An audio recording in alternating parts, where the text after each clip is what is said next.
There's some books that just, they really stick with you. They don't just give you information. They actually change how you think about things, especially money. Oh, yeah, Yeah, definitely. And Rich Dad, Poor Dad has got to be right up there. It's like super provocative. totally. It's one of those financial books that really challenges the usual advice.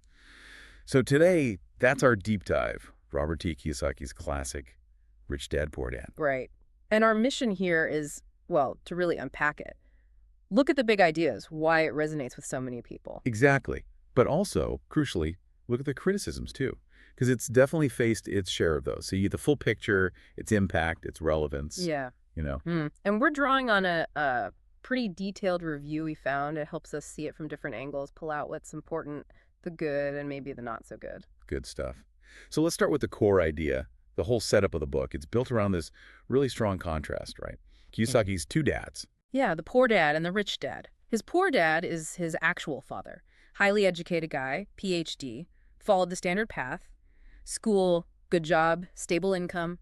The expected The thing. traditional route. Yeah, Get the qualifications, climb the ladder. exactly. But then there's the rich dad. This is his best friend's father.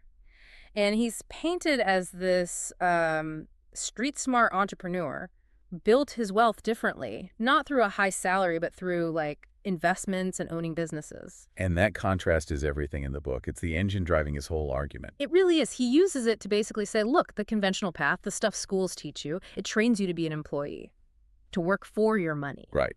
But not how to make your money work for you. That's the missing piece, he argues. And that's where financial literacy comes in. He says it's like the absolute foundation if you actually want to build wealth. It's not just about earning, it's about understanding how money operates. So let's dig into some of those key lessons from the rich dad side of things. Probably the most famous one is his whole take on assets versus liabilities. Oh yeah, that's the big one everyone remembers. It's super simple, almost blunt. He defines an asset as basically something that puts money in your pocket. Simple. Think rental income from a property, dividends from stocks, maybe profit from a business you own. And then a liability is the opposite. Something that takes money out of your pocket. Car payments, mortgages. And here's the kicker, the controversial part. He often labels your own home, if you live in it, and it doesn't generate income, as a liability. Which just blows people's minds, right? Because we're always told buying a house is a great asset. Exactly.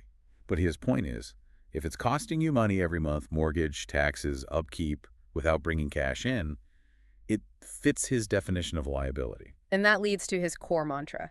The rich buy assets. The poor and middle class acquire liabilities they think are assets. It forces you to really question, like, every major purchase, is this making me richer or just costing me money long term? It's a powerful frame. Another big lesson is this idea of working to learn, not just to earn. What's that about? Well, it's not just about chasing the biggest paycheck right now. He advises seeking jobs or experiences, maybe even lower paying ones initially, specifically to gain critical skills. Skills like what? Things like sales, understanding investments, management, marketing, how businesses actually run, practical stuff that helps you build your own wealth later, not just serve an employer. So it's about building your own capabilities for financial independence, rather than just climbing someone else's ladder. Precisely. Which connects directly to his emphasis on entrepreneurship. Starting a business or investing smartly, those are presented as the key routes to real financial freedom. Yeah, he definitely suggests that just relying on a job, on employment, can be, well, a bit of a trap. It limits your potential income and your control. And tied into all of this is the psychological side, overcoming fear. Right. The fear of losing money. He talks a lot about how that stops people dead in their tracks. They're too scared to invest, too scared to start a business. Yeah, paralysis by analysis or just plain fear.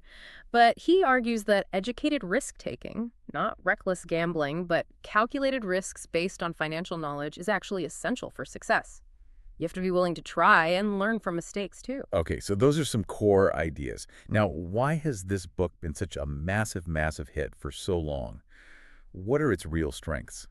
Well, I think a huge part of it is the way it's written. It's just Right. easy to read. It's structured like a story, almost a parable. Yeah, it doesn't feel like a dense finance textbook at all.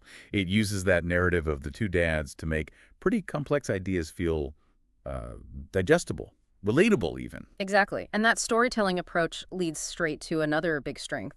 It's incredibly motivating. It genuinely sparks a mindset shift in readers. How so? It makes you feel like, okay, I can take control of my financial future. It shifts the responsibility onto you rather than just passively hoping things work out. It's empowering, like you said earlier. Yeah, that sense of agency is powerful. And you could argue it really helped popularize financial literacy for, like, the average person. Absolutely. It was one of the first books to take concepts like assets, cash flow, investing, and bring them out of the sort of financial jargon world into the mainstream. Yeah. Made it seem accessible. So it's great at shifting mindsets, very accessible. But, okay, let's talk about the other side, the criticisms, Yeah, because they are significant. they are. And probably the most common one you hear is the lack of specific practical advice. Right. It's very big on the why and the what, but not so much the how. Like, okay, buy assets, Mm. but how? Which ones? How do I start with little money? It's often short on those concrete steps. Yeah, it leaves you inspired, maybe, but possibly wondering, okay, what do I actually do tomorrow morning? It's more philosophy than a step-by-step guide. Another point people raise is that some concepts might be too simple. Mm-hmm. Like the asset liability thing. It's a powerful mental model, sure, but real life is messy, isn't it? Financial decisions often have shades of gray. Is a house never an asset? Is education always just an expense if it leads to a job? It can feel a bit black and white. That's fair. And then there's the whole controversy around the rich dad figure himself. Ah, yeah. Questions about whether he was a real single person or maybe a composite character, or even partly fictionalized to make the lessons clearer. Kiyosaki's been a bit vague on that over the years. Which, for some people, undermines the credibility a bit. And some of the advice itself has drawn fire, right? Definitely. Particularly some of the stuff about using debt, like borrowing heavily to invest. Financial experts often warn that's really risky advice, especially for beginners who don't fully understand leverage or market downturns. It's not suitable for everyone and could be dangerous if followed blindly. Okay, so it's got these strong points, mindset shift, accessibility, but also real weaknesses, Hmm. lack of specifics, potential oversimplification, controversial advice. So consider all that. Who is this book really for? Who gets the most out of it? I'd say it's probably ideal for someone just starting out. Maybe younger adults or anyone who feels completely lost about money and needs that initial spark, that foundational mindset shift. Yeah, someone feeling stuck in this sort of rat race thinking work, pay bills, repeat, and curious if there's another way. It opens your eyes to possibilities. Exactly. But on the flip side, it's probably not the best fit for someone who's already, a seasoned investor. Right. If you're looking for advanced techniques, portfolio diversification strategies, tax optimization, this isn't that book. It's much more about the beginner's mind for finance. It really is more of a why book than a how-to manual. Its biggest contribution is probably just getting people to think differently about financial independence, maybe start thinking about it earlier in life. And encouraging them to question that traditional path, Yeah. school, job, security. Is that the only way or the best way to build wealth? Mm-hmm.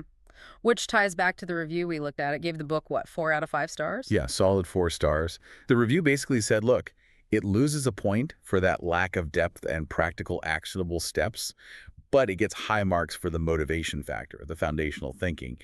It's still seen as a really pivotal read for a lot of people starting their journey. Makes sense. So maybe the final thought to leave people with is this.